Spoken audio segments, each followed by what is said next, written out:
아멘.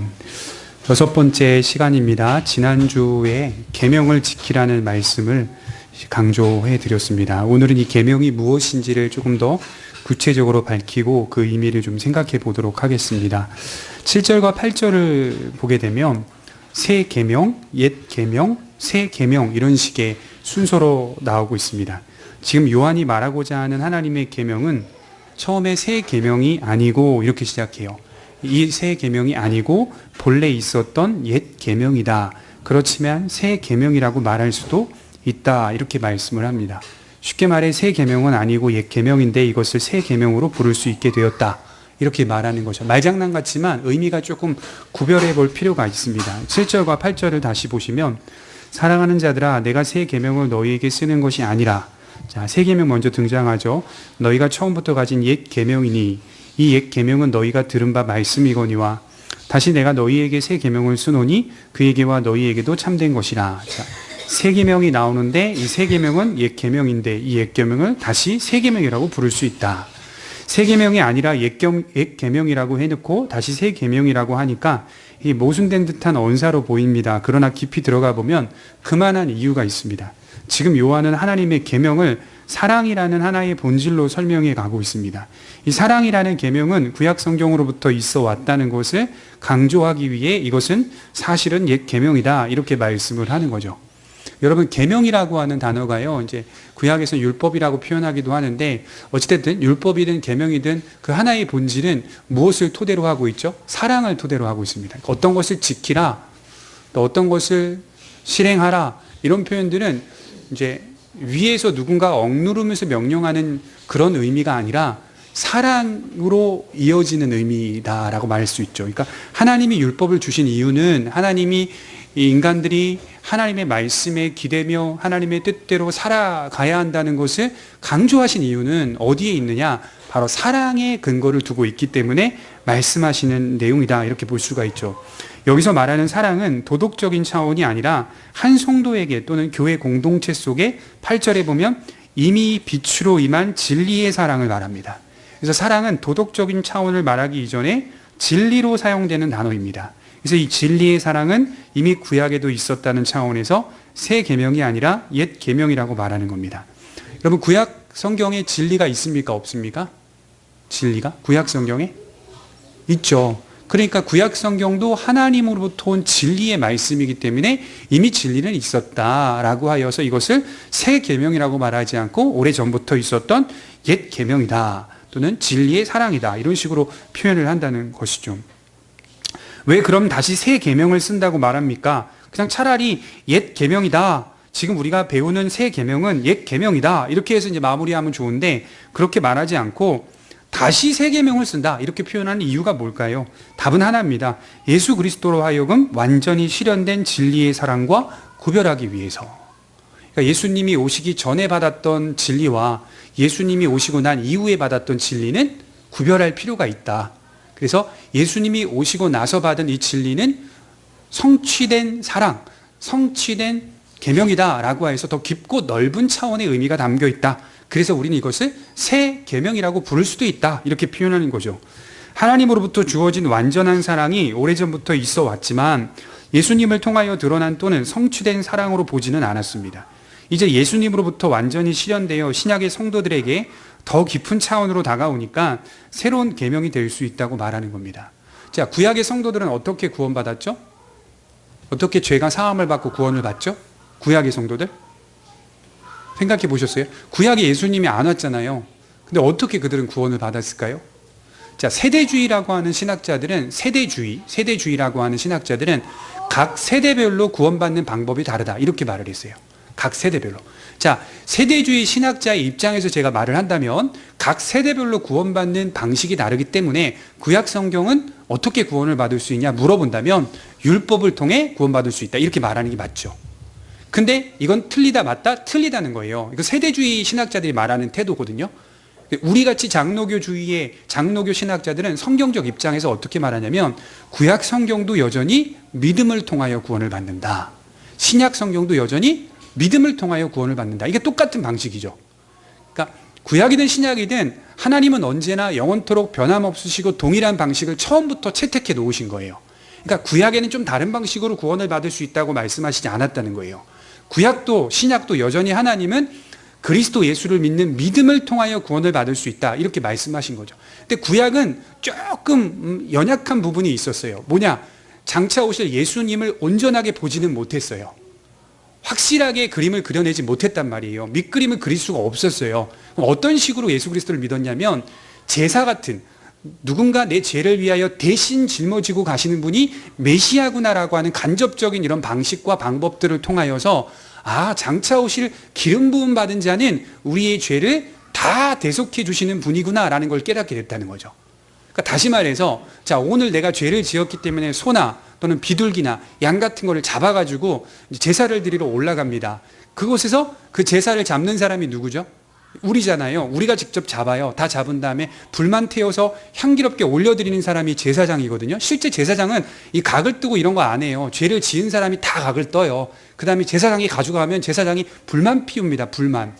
그러니까 인간들이 그걸 가지고 가서 제사를 드립니다. 그리고 나서 그들의 이제 향기가 올라가서 하나님이 우리를 용서하셨다는 것들을 확인받으며 내려오는 거죠. 그런데 사람들이 과연 제사를 드리면서 내 죄가 완전히 이런 제사라는 방식을 통하여 깨끗해질 수 있다라고 생각했을까요? 저는 아니라고 보거든요. 완전한 속죄가 될 수 없다라고 보거든요. 왜냐하면 그들은 다 알 거예요. 이런 방식을 통하여서 한 마리, 두 마리, 세 마리 갖고 오는 방식으로 내 죄가 완전히 깨끗해진다는 것은 이게 가능할까? 이게 완전한 속죄가 될 수 있을까? 이런 생각을 했단 말이에요. 그런데도 불구하고 그들이 계속 제사의 법에 따라서 소나 비둘기나 양이나 염소 새끼를 가지고 와서 하나님께 각을 뜨고 제사를 드리면서 어떤 마음이 한층 더 있었냐면, 장차 오실 메시아는 이러한 일들을 하실 분이다, 이거란 완전한 속죄를 이루실 분이라는 것들을 제사를 드리면서 갈망하고 소망했다는 거죠. 그래서 구약의 성도들도 마찬가지로 예수님을 바라보는 믿음을 통하여 구원을 받았습니다.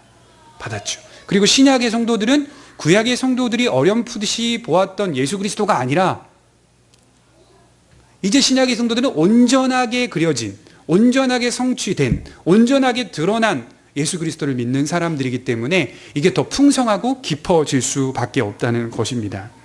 자, 예수님으로부터 하여금 실현된 진리의 사랑을 우리가 받았기 때문에 이것이 구약 성도들과 구별하기 위해서 우리는 이것을 새 계명이라고 부를 수도 있다.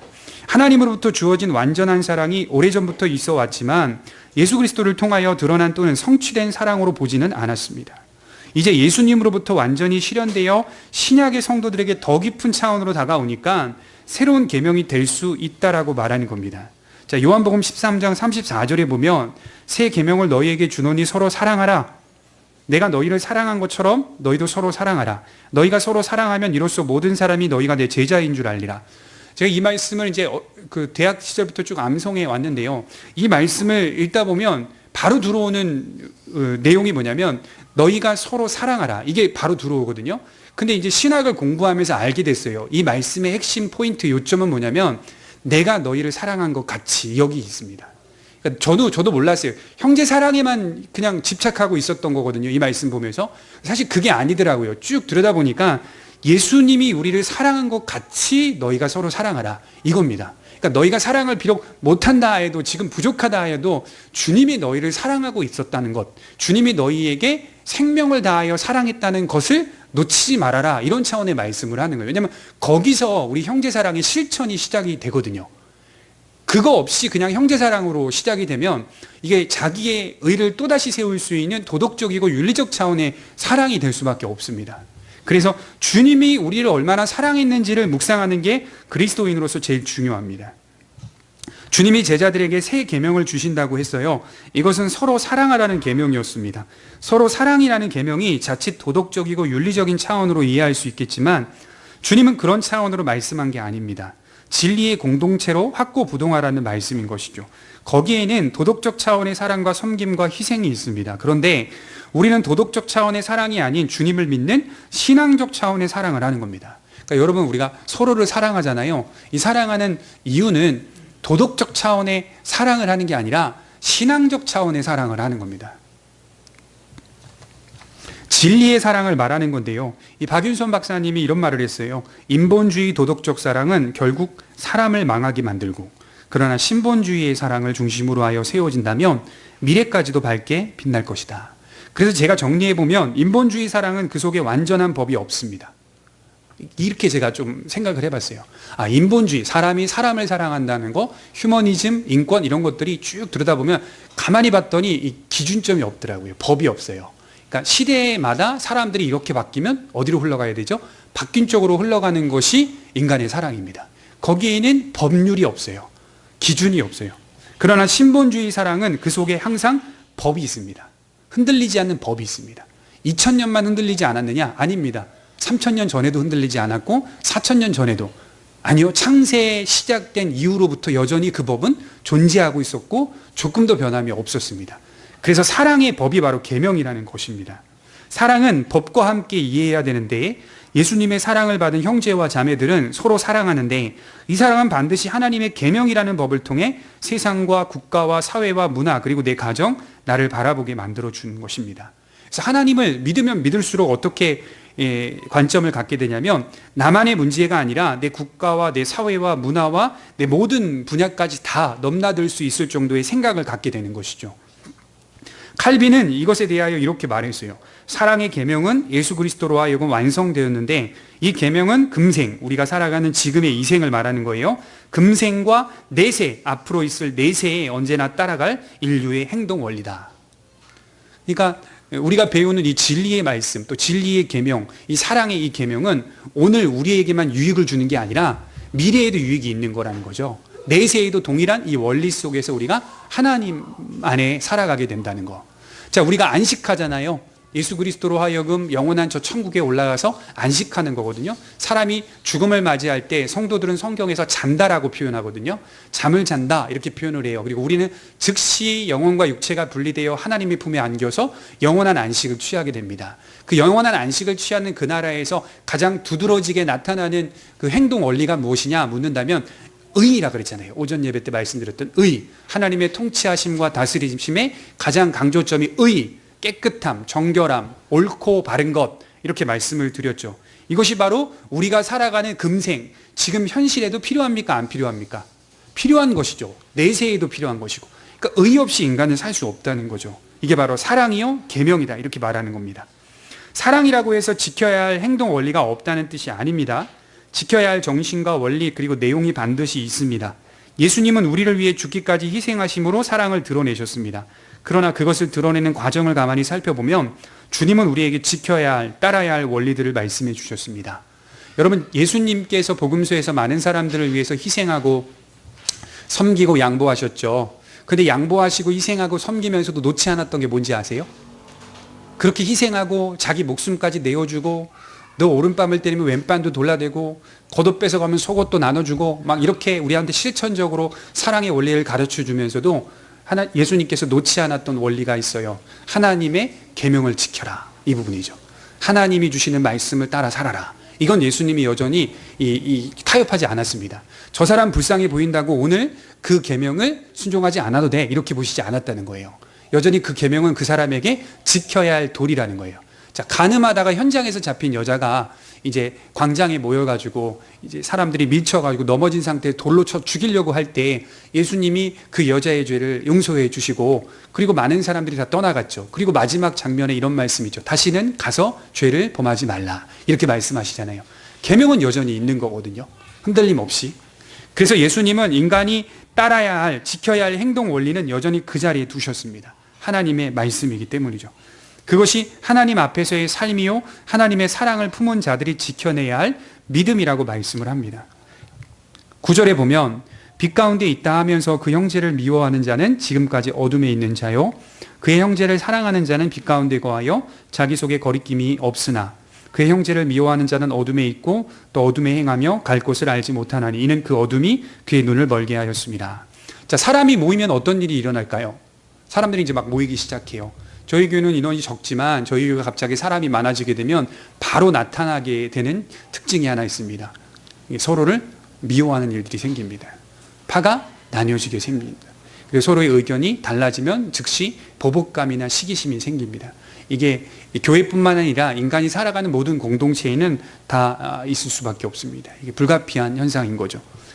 그렇게 사도 요한이 섬기고 있었던 이 초대교회 안에 형제를 사랑하지 않고 미워하는 일들이 굉장히 많았다는 것입니다. 한편으로 보게 되면 초대교회 사도들이 얼마나 많은 사역을 했어요. 직접적으로 그들이 말씀을 전할 때 3,000명 이상의 사람들이 회개하고, 또 죽은 자도 살아나고, 병자도 고쳐지고, 이런 기적과 표적들이 있었는데도 불구하고 여전히 사라지지 않는 독특한 특징은 서로가 서로를 미워하는 일은 여전히 교회 안에 있었다는 거예요. 그만큼 죄의 영향과 속성이 강력하다는 거죠. 기적을 보고 표적을 보았으면 하나님 안에 우리가 이렇게 뭉친 공동체가 얼마나 소중할까라고 생각해서 의롭게 더 공동체가 똘똘 뭉쳐지면 좋겠지만 아닙니다. 본 순간만 잠깐이요, 지나가면 또 잊어버리는 거예요. 그런 겁니다. 누가 죽었다가 살아나도 본 순간만 잠깐이요, 또 지나가면 그 기적 생각 안 날걸요. 또다시 불평하고 원망하면서 서로를 향해 헐뜯고 비난하기 일쑤입니다. 고급스러운 죄악이 뭐라 그랬죠? 이렇게 은혜를 받고 하나님의 표적을 보고 기적을 보고 치료를 보면서도 고린도 교회 성도들은 또 다른 죄악을 저지르고 있었죠. 너는 방언을 할 줄 아냐? 너는 통역을 할 줄 아냐? 너는 꿈을 꿨냐? 너는 앞날을 내다볼 수 있느냐?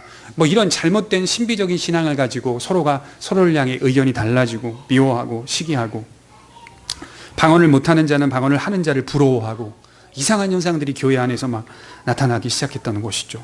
이렇게 요한이 가르치고 있는 교회 공동체 안에서도 형제를 미워하는 일들이 많이 있었던 것 같습니다. 그 일에 대해서 요한이 말하는 거죠. 빛 가운데 있다 하면서 어떻게 형제를 미워할 수 있느냐, 이렇게 말하는 겁니다.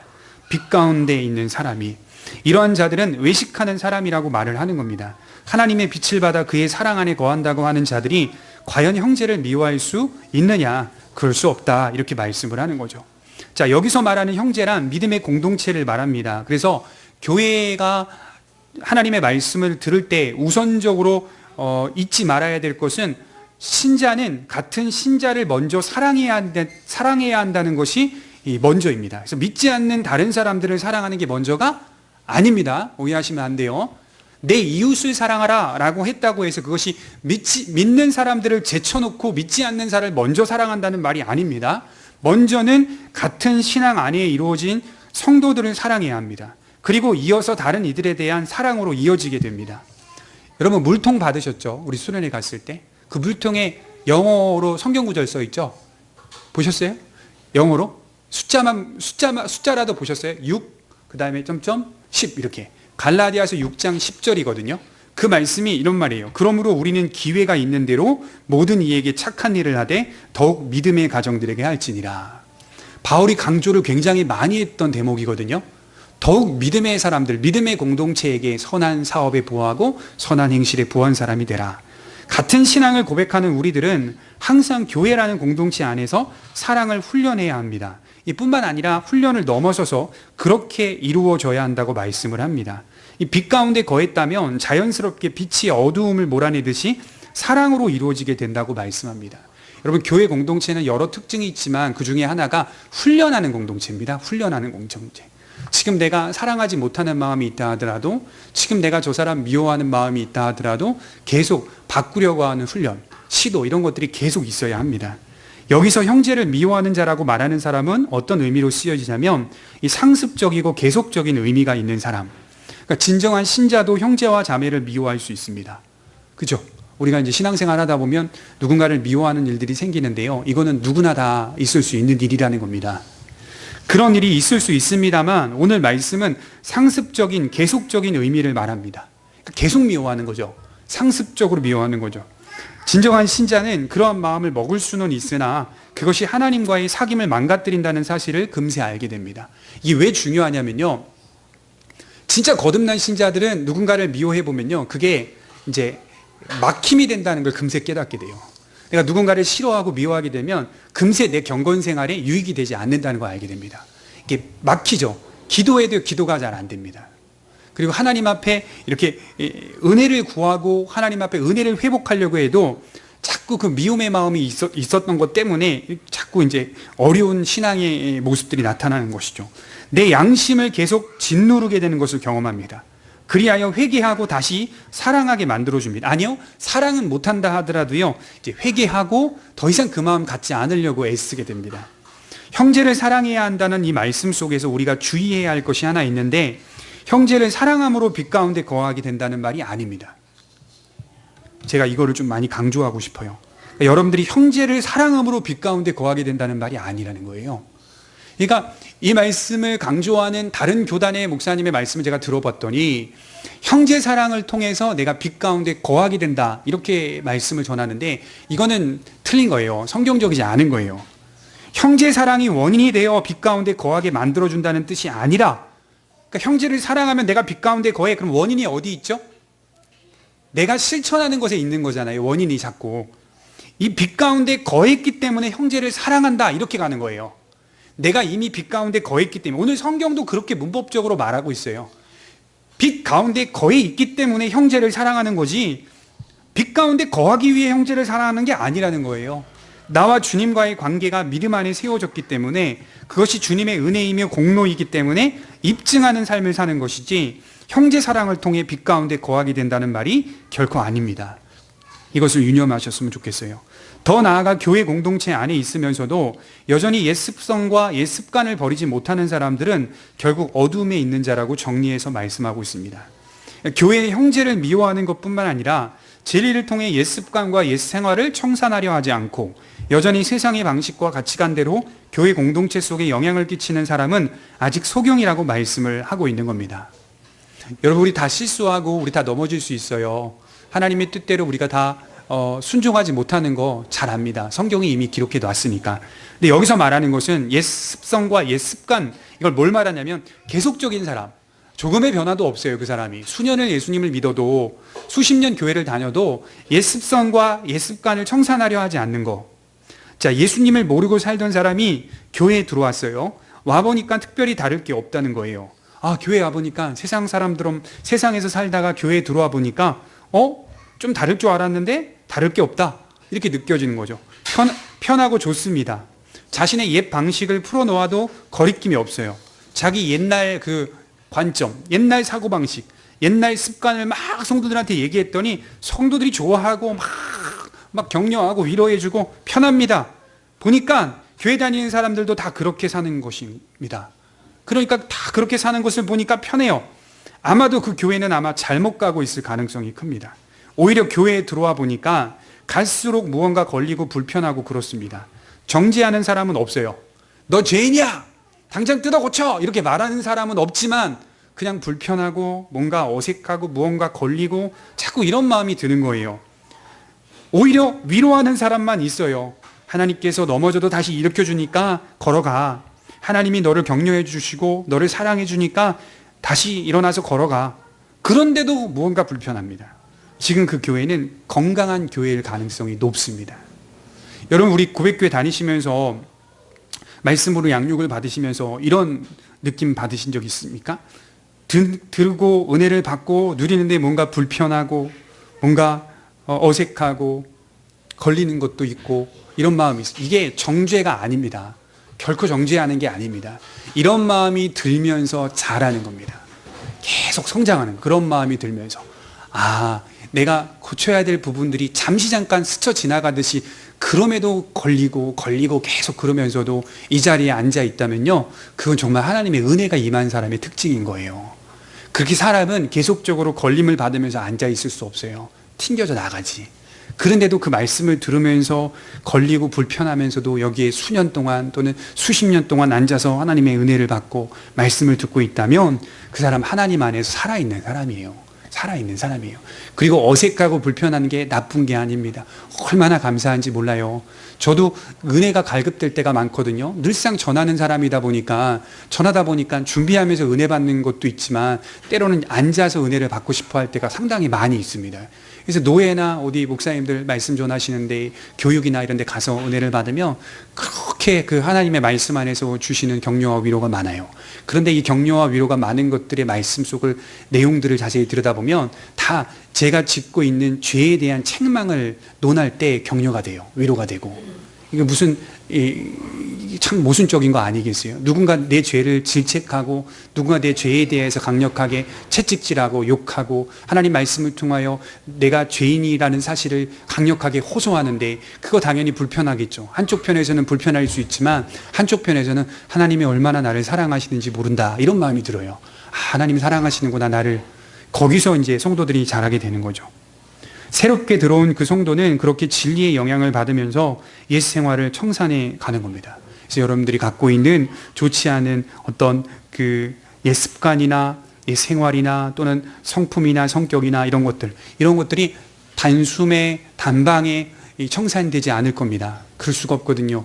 하나님께서 믿음이라고 하는 이 시간을 세월이라는 시간 속에 묶어 놓으셨어요. 그래서 우리가 죽기까지 하나님의 날아가는 그날까지 이 믿음이라는 한 단어 안에 세월을 집어넣어 버리셨어요. 그래서 이 세월이라는 시간을 믿음이라고 말하기도 하고 믿음이라는 시간을 세월이라고 표현하기도 하거든요.